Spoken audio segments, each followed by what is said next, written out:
My new male boss had no idea I was the majority shareholder and fired me. How fun the next meeting. Please stay with me as I tell my story. And please, do not forget to support our channel by subscribing to our channel, liking our videos, and sharing your loved ones. Your support means the world to us. Now to our story. Poke. The smirk on his face as he slid the termination letter across the desk will be burned into my memory forever. Little did he know I owned the desk and the entire building. When the new boss, Daniel, arrived, the air in the office changed. He strutted in like he'd built the company himself, tossing orders without learning anyone's name. I had taken the job a few months earlier to see how things ran from the inside. I kept my position as majority shareholder a quiet secret, wanting to understand the culture before making any big moves. Daniel never saw me as anything more than an underling. He dismissed my suggestions, interrupted me in meetings, and treated me like a nuisance. Still, I stayed calm, taking notes, watching him push good people to their limits. One Thursday morning, he called me into his office. A few managers stood nearby, pretending to be busy but clearly listening. He slid the paper toward me. "Your performance isn't meeting expectations," he said, leaning back with that smug grin. The reason was laughable, fabricated to make himself look decisive. The public humiliation stung more than the false claim. I gathered my things without a word, letting him think he'd won. Inside, the anger burned hot, but I kept my face blank. That afternoon, I made a quiet call to arrange a shareholder meeting for the following week. The wheels were in motion. In the days leading up to it, Daniel strutted through the halls like a king, bragging about cleaning house. He didn't notice the subtle shifts. HR pulling certain files, finance reviewing expense reports, a few board members making unexpected visits.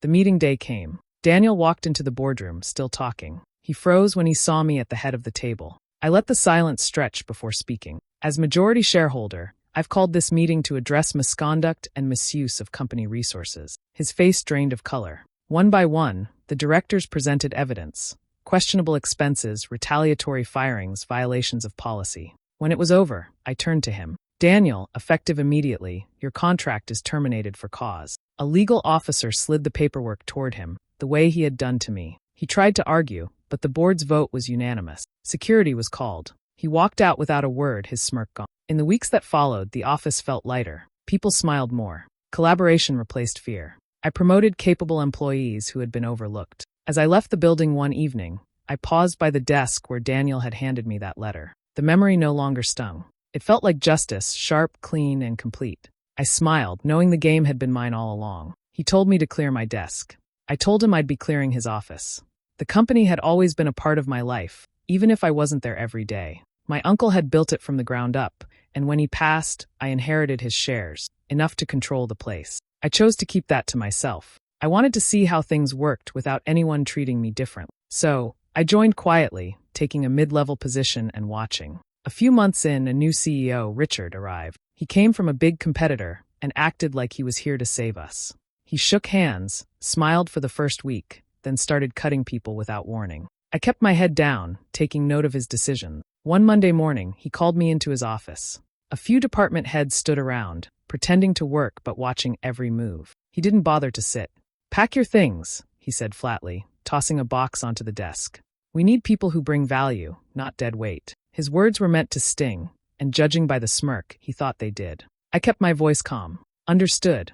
I didn't argue. I didn't explain. I walked out, carrying the box like I'd just been beaten. Inside, I was already thinking about the documents waiting in my home office. For the next few days, I moved quietly. I contacted the board, scheduled a shareholder meeting, and asked our legal team to pull every file connected to Richard's spending. I learned he'd been billing the company for lavish dinners, private travel, and consulting fees that led back to his own shell business. The day of the meeting, Richard walked in, smiling like a man about to give a victory speech.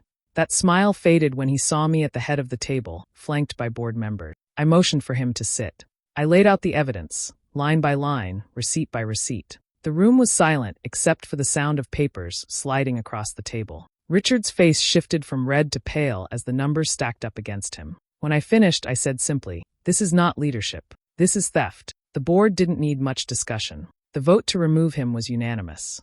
A legal officer stepped forward. "Your severance package is void due to breach of contract. You'll receive nothing." Richard opened his mouth but closed it again when security arrived. He was let out without a word, the door shutting quietly behind him. The tension in the room broke. I looked around at the people who had been under his rule. "We're going to do better," I told them. Starting now. That afternoon, I called in a woman from accounting who had been overlooked for years.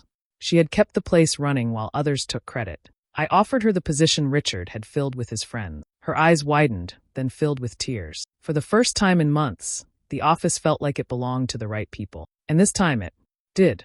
He thought my silence meant weakness. In reality, it meant war. When Mason became CEO, the change was immediate. Every decision had to go through him. He stood over shoulders, corrected minor details, and demanded daily reports on tasks that didn't need oversight. People started avoiding him, afraid of being his next target. I kept quiet, answering only when necessary, letting him believe I was just another passive employee. Weeks later, he called me into his office. His desk was spotless except for a single paper, my termination notice. He didn't bother with small talk. "You don't have the team spirit we need here," he said. His tone carried the finality of someone who thought they had the last word. I nodded, picked up the paper, and walked out without defending myself. He smirked, thinking it was over. As soon as I reached my car, I called the company's legal secretary. "Schedule an emergency shareholder meeting. Tomorrow."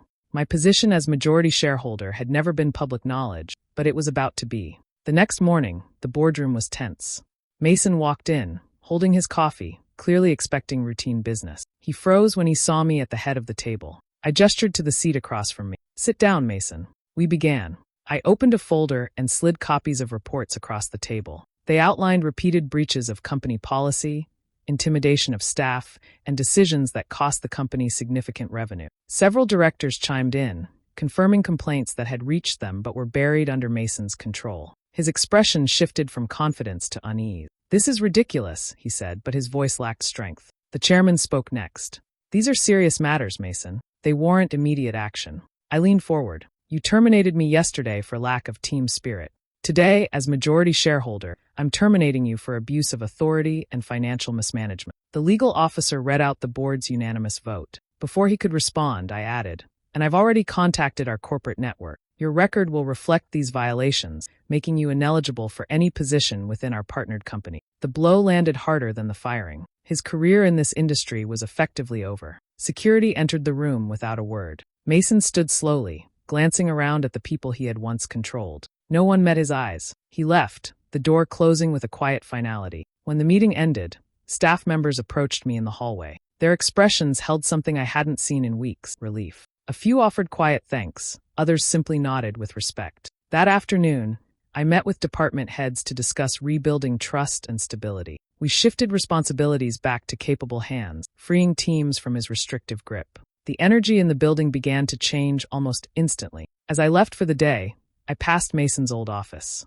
The blinds were open, the space empty. I paused for a moment, knowing it wasn't just an office I'd taken back. It was the respect of the people who worked here. And that was worth more than any title. When the man who just fired you has no idea you sign his paycheck, you learn patience is delicious. I had joined the company quietly, taking a regular role even though I owned a controlling share. The plan was simple: see the daily operations without anyone acting differently because of my position. I wanted the truth about the culture, unfiltered. It didn't take long for the new CEO, Grant, to notice me. Not because I stood out, but because I didn't bend to his petty rules. He criticized where my coffee cup sat, questioned my lunch breaks, and made comments about people who don't fit in. At first, I thought it was harmless posturing. Then, it became clear he was targeting me. The constant nitpicking started to wear on me. There were moments I considered revealing my status, just to make it stop. But that wasn't the point of being here. I wanted the full picture, how he treated employees who had no power to push back. So I endured it,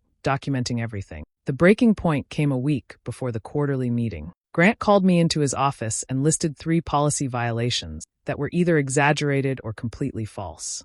"I think you should find employment somewhere else," he said with a fake smile. I nodded, said nothing, and left. That night, I reviewed my notes. I had months of records, misuse of funds, bullying, and even altering reports to cover his mistakes.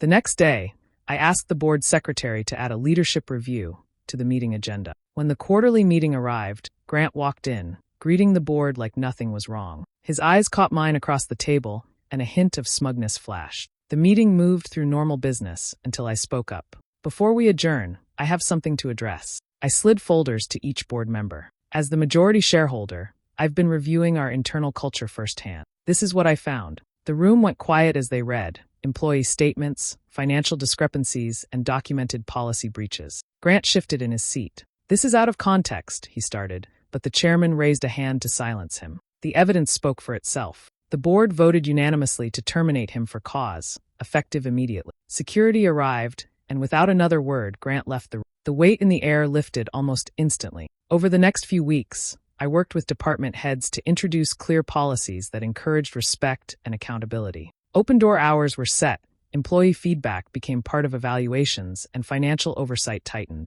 One quiet Friday afternoon, I walked into Grant's former office.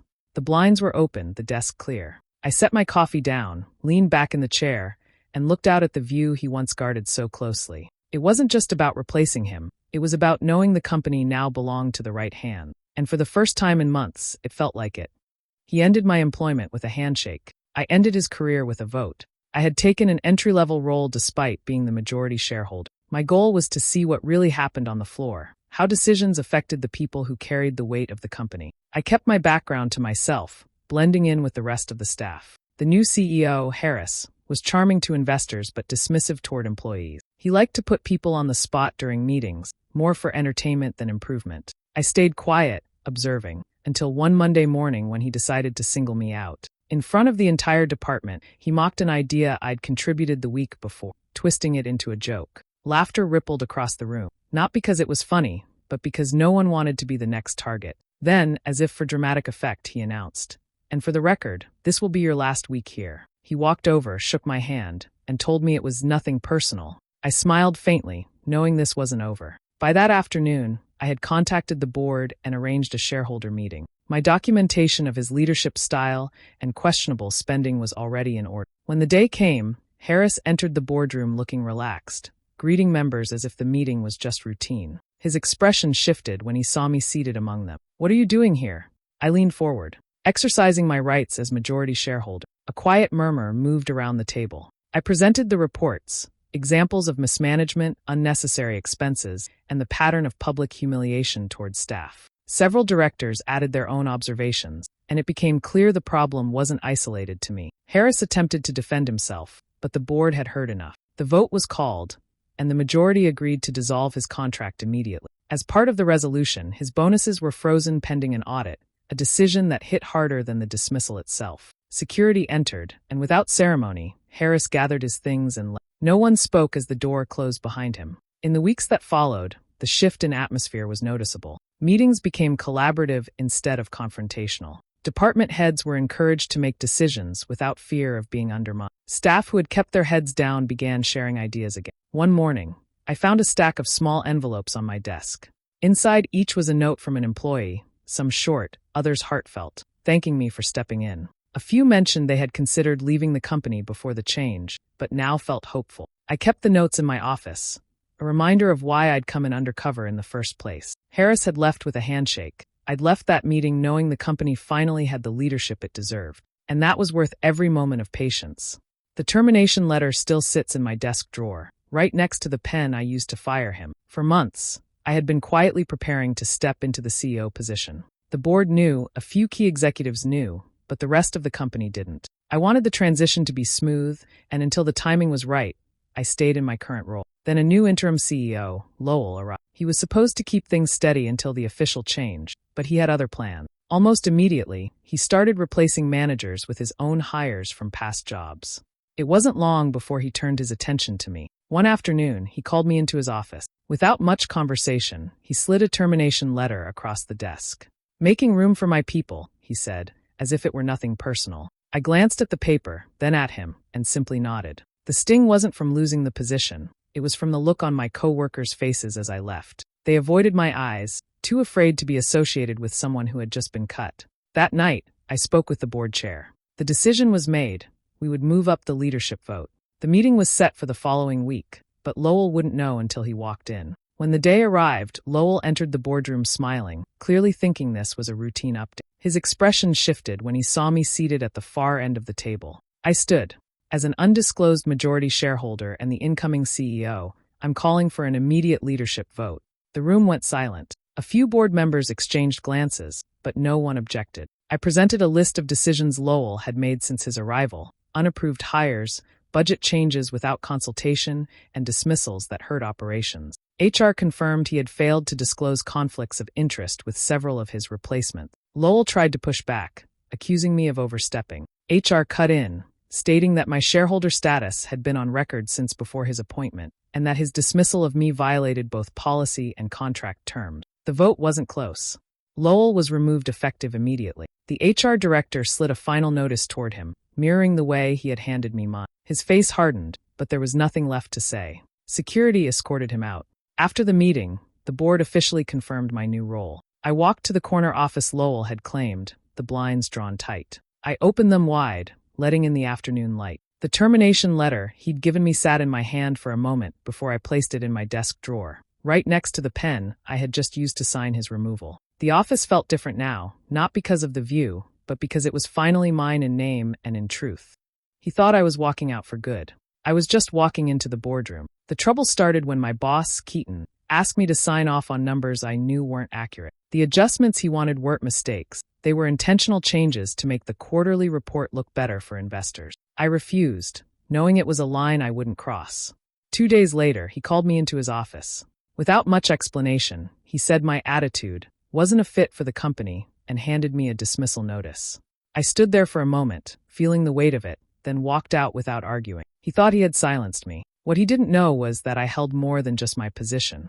My shares in the company gave me rights he couldn't touch, and I had evidence of his actions stored safely. That night, I contacted the board secretary and called for an emergency meeting. When the day arrived, Katon walked into the boardroom, surprised to see me sitting at the table. He started to speak, but I cut him off. This meeting is to address serious violations that threaten the company's integrity. I opened a folder and handed out copies of financial documents, emails, and witness statements. The board members read in silence. Every detail was there: altered reports, hidden debts, and instructions to staff to manipulate numbers. Katon tried to dismiss the evidence as misunderstandings, but the accounting head spoke up, confirming that the changes had been ordered directly by him. The legal counsel leaned forward, noting that some of these actions could be considered criminal under federal law. The vote to remove him was swift and unanimous. Before he could leave, the legal counsel informed him that the evidence would be handed to the proper authorities for investigation. His confident expression cracked, replaced by a look of panic. Security arrived and escorted him out without another word.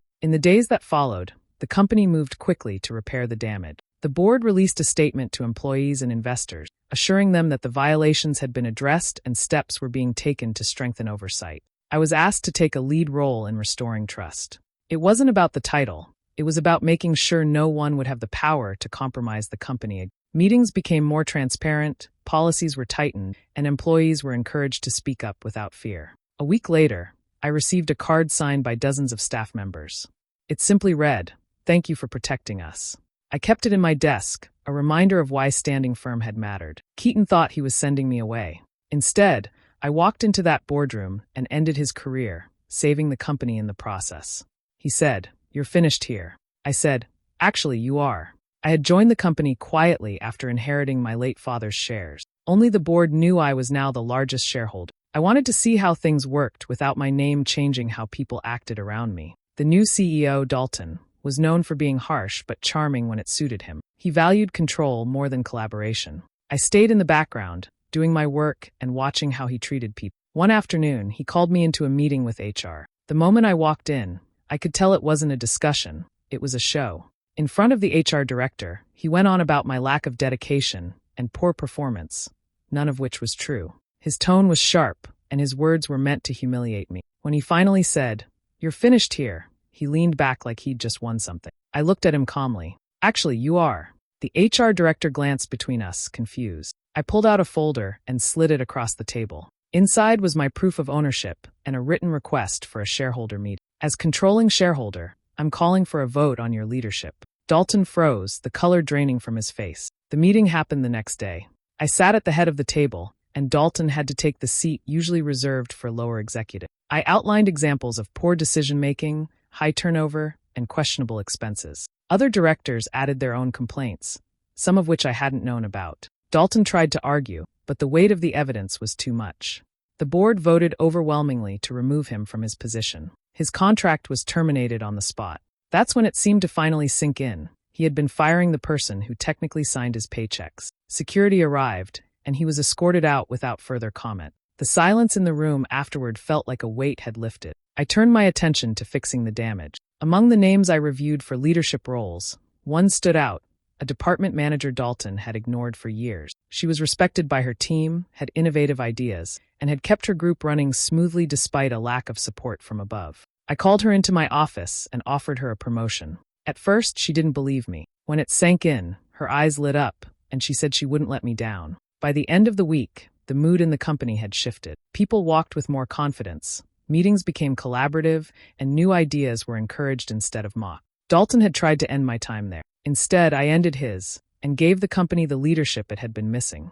Some people burn bridges. I prefer to demolish them in front of a live audience. When Clark became CEO, he came in from a rival company with a reputation for cutting costs by cutting people. From the first week, it was clear he saw staff as replaceable parts, not individuals. He shuffled teams without warning, dismissed experienced workers, and loaded extra work onto those who stayed. I kept my position low-key, saying little while I watched. Behind the scenes, I kept records, emails, policy violations, and budget changes that bypassed approval. I knew my stake in the company gave me power, but I wanted the right moment to act. It came sooner than I expected. Clark called me into his office one morning, his assistant already holding a cardboard box.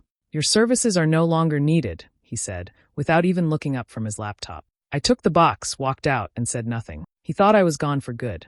That afternoon, I requested a shareholder intervention. The meeting was set for the end of the week, with every board member in attendance. Clark didn't know it was coming. When he walked into the boardroom, he launched into his usual presentation about efficiency improvement. I waited until he finished his slide, then stood. "We need to address your performance, Clark," I said, sliding a folder across the table. Inside was everything: records of unauthorized spending, evidence of terminating employees without cause, and proof of vendor contracts linked to his personal contacts. The room went silent except for the sound of pages turning. Clark tried to laugh it off, claiming it was just business. But the legal officer spoke up, explaining that these actions violated his contract and company policy. That meant termination for cause. The board voted. It wasn't even close.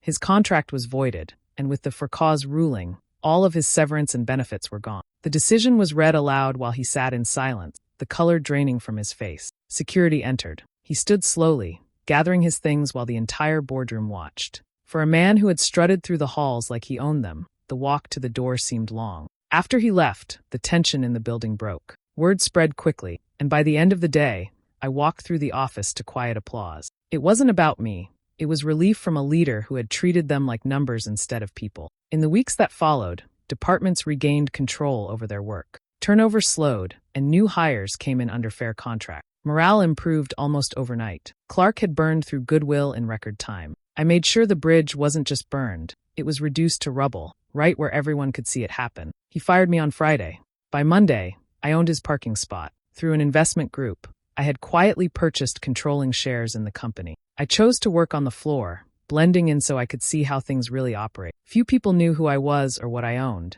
and that was exactly how I wanted it. The CEO, Randall, was flashy and quick to make decisions without considering the impact. He liked control and didn't enjoy being questioned. I stayed professional, but I didn't shy away from pointing out problems when I saw them. That was enough to put me on his list. On Friday afternoon, he called me into his office. Without explanation, he handed me a termination letter. "We're going in a different direction," he said, leaning back in his chair like the matter was settled. I nodded once, took the letter, and left. He thought I'd be cleaning out my desk for good. Over the weekend, I made a few calls. The board was informed. The legal team reviewed the evidence of Randall's mismanagement, and a vote was scheduled for Monday morning. His termination papers were prepared before the meeting even started. When Monday came, Randall walked into the boardroom, greeting members as if nothing had happened. He barely noticed me sitting at the head of the table until I spoke. "As controlling shareholder, I've called this meeting to address leadership changes." His smile faltered. I outlined the issues: contracts signed without approval,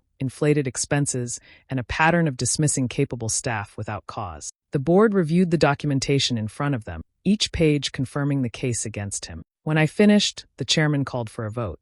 It was unanimous. Randall's contract was terminated immediately. Because the removal was for cause, he wouldn't receive severance or bonuses. The decision was final. Security stepped into the room. Randall glanced around, realizing there was nothing left to argue. He gathered his things in silence and walked out, his usual swagger gone. As the door closed, I took his seat at the head of the table. The board moved quickly to discuss the next steps. We outlined a plan to stabilize leadership, restore trust, and involve department heads in decision-making. The goal was to make the company stronger than it had been in years. That afternoon, I parked in the space Randall had always claimed as his own. It wasn't about the spot itself. It was a symbol of the shift in power. The company no longer belonged to someone who treated it like a personal trophy. By the end of the week, teams were already noticing the difference. Meetings focused on solutions, ideas were encouraged, and people felt they had a voice again. A new era had started, and this time it was built to last.